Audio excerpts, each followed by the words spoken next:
Hi everyone, before I start today's adventure, I just wanted to thank every single subscriber to this channel. I'm about to hit 4,000 subscribers, and for me, that is a major milestone. I realise I'm just a small fish in a very large ocean, but I do appreciate every single subscription and every single video view. For those who are new to the channel, my name's Scott. I've worked in travel and tourism for 4 decades. I've worked in retail travel, corporate travel, tour operators, airlines and airfare specialists. Everything on this channel has a travel theme. Hopefully you'll find something new and you'll find it entertaining as well. I also just wanted to mention a small segment at the end of today's video. It's called Behind the Camera, and I do this every now and again.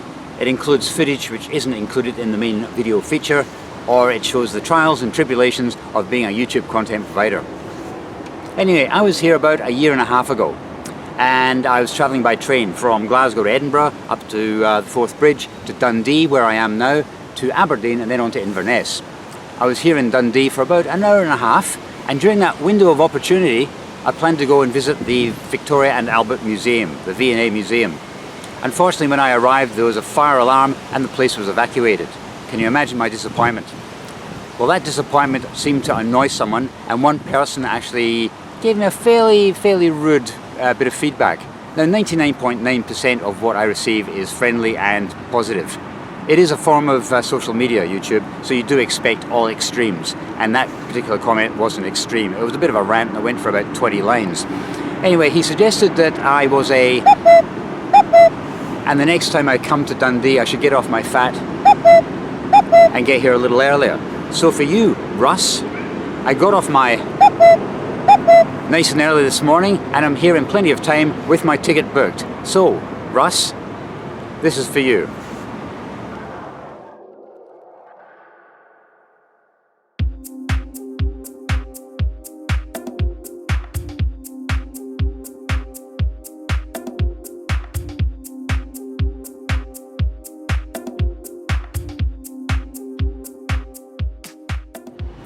The V&A Museum was named after Queen Victoria and her husband Prince Albert, who were involved in the establishment of the original museum in London.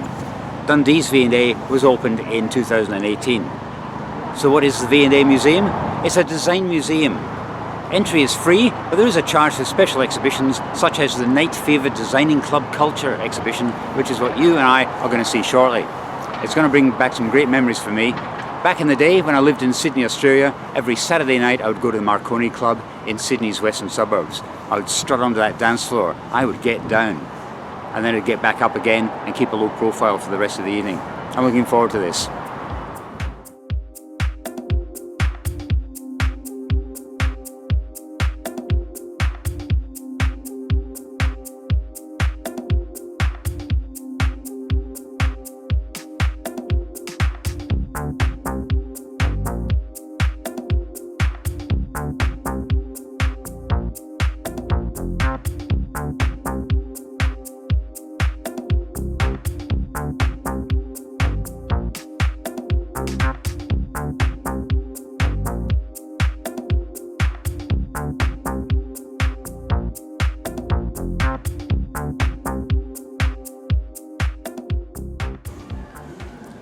This might sound a bit sad, but just 2 nights ago I was watching Saturday Night Fever from 1977, just so I could get into the spirit of things, you know?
Okay, let's have a look around the rest of the V&A.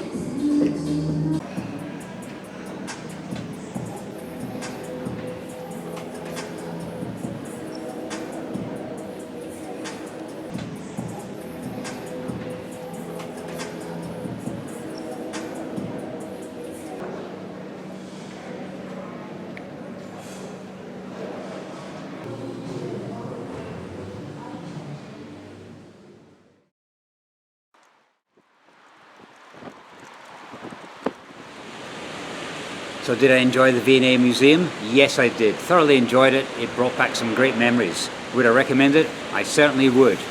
Would I like to thank Russ for telling me to get off my and get here early enough to see the exhibition? Yes, I would.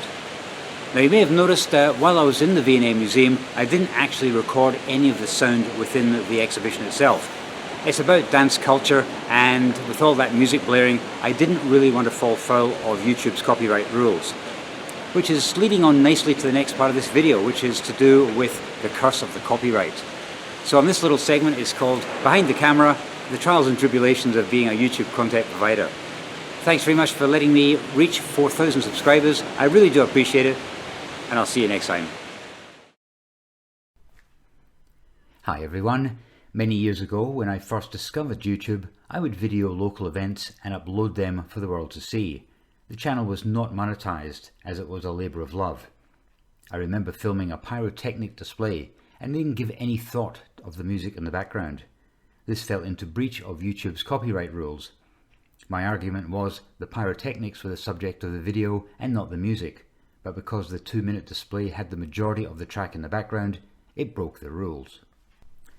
Often, when you accidentally fall foul of copyright, the owner of the music will leave the video as uploaded, but will receive all monetization. Remember, this channel wasn't monetized, so the owners requested the entire audio of the video to be removed. Needless to say, the video was deleted. A few years ago, while travelling from Portugal to Vietnam by train, I fell foul of copyright rules twice on Chinese videos.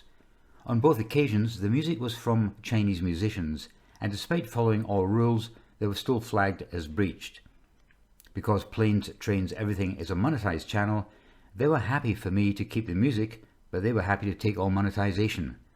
You can challenge these copyright breaches, but it's a drawn-out affair, and YouTubers rarely win. I was once in Berlin and attended a football match with Hertha Berlin at the impressive Olympiastadion. I filmed the singing of the club's song by over 50,000 German fans. The song was Sailing by Rod Stewart, with changed lyrics about the club sung in German. The Hertha version is called Nur nach Hause. I didn't fall foul of Rod Stewart's copyright, but fell foul of Hertha Berlin's copyright. The video is still live, but they receive all monetization. I couldn't believe it. I can't play the audio for you because I'd fall into breach again, so here's a link below if you wish to see this video, minus the monetization. I was also once in Paris. I'm a great Janet Jackson fan, and so decided to make the pilgrimage to the Bir Hakeim Bridge over the River Seine. The bridge was featured in one of my favourite Janet Jackson songs, Come Back to Me, from the 1989 album Rhythm Nation 1814. I tried to replicate some of the scenes from the music video and explained I'd be trying to use 20 seconds of the song just in case viewers recognised the melody. As expected, I fell foul of copyright, and to this day Miss Jackson receives all monetization. You're welcome, Janet. Again, there's a link below if you wish to see this video, again minus the monetization. Last month I received a copyright breach notification. This was on my video called Slow Train to Edinburgh. When a video is uploaded, YouTube does a quick copyright check to avoid any potential problems later on.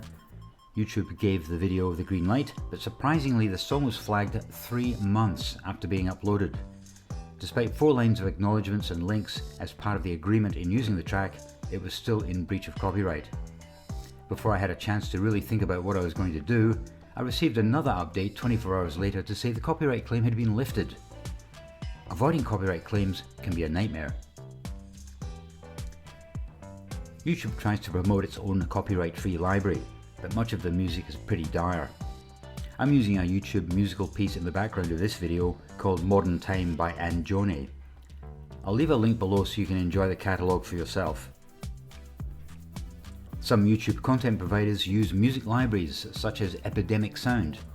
Their personal fees are £10 per month or £39 per month for commercial users. These fees are a drop in the ocean for larger YouTube content providers, but not little fish like me. So, when music is used with my videos, you can be sure I have tiptoed through the copyright minefield to the best of my ability. Fortunately, I rarely fall foul of copyright rules, but when I do, it impacts my limited revenue. Thanks for watching this, guys. Don't forget to subscribe if you haven't already done so, and I'll see you next time.